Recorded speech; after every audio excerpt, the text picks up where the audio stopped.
कैसे हुआ? खुद ही छलांग लगाई है ना? जी छलांग खुद लगाई है ना कि किसी ने धक्का दिया? नहीं, खुद ही। तो खुद छलांग लगाई है, तो क्या वजह थी? अपनी जिंदगी खत्म करने के लिए तुमने फैसला कर लिया, क्या हुआ ऐसा? बस वैसे ही कुछ गुंजाइश नहीं थी पीछे जाने की। क्या हुआ है घर में ऐसा?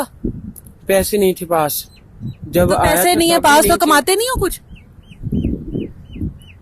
क्यों, क्या हुआ है? वैसे ही। वैसे क्यों नहीं कमाते? मतलब पैसा नहीं है तो कमा लो,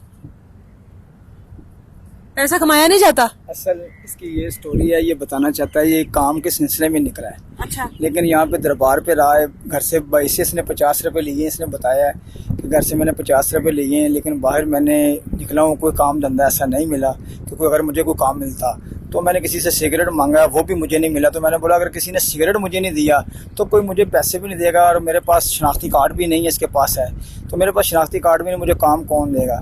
इसलिए इस आदमी ने यहाँ से आकर गुर्बत की वजह से आके इसने यहाँ ब्रिज के ऊपर से छलांग लगा कर करने की कोशिश की है।